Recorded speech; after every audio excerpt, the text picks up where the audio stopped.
श्रीगणेशाय नमः। रत्नैः कल्पितमासनं हिमजले स्नानं च दिव्यावरं नानारत्नविभूषितं मृगमदा मोदाकितं चन्दनं जाति चम्पकविल्वपत्ररचितं पुष्पं च धूपं तथा दीपं देवदयानिधे पशुपते रत्कल्पितं गृह्यताम्। सौवर्णे नवरत्नखण्डरचिते पात्रं धृतं पायसं भक्ष्यं पञ्चविधं पयोदधियुतं रम्भाफलं पानकं शाकानामयुतं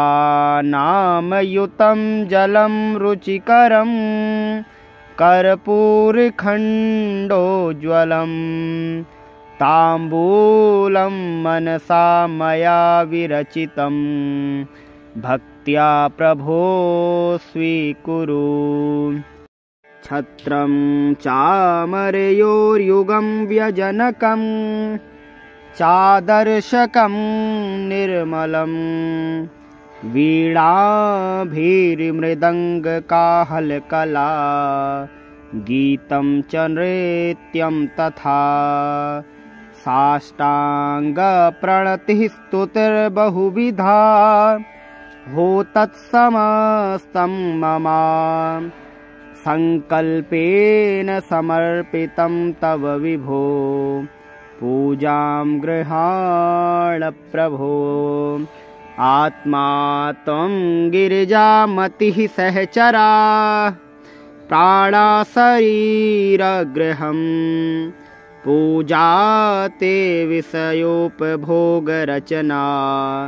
निद्रा समाधिस्थितिः सञ्चारः पदयोपदक्षणविधि स्तोत्राणि सर्वा गिरो यद्यत् कर्म करोमि तत्तदखिलं शम्भो तवाराधनम्। करचरणकृतं वा कायजं कर्मजं वा श्रवणनयनजं वा मानसं वा परात्म विहितमविहितं वा सर्वमेतत्समक्ष्म। जय जय करुणाब्दे श्री महादेव शम्भो।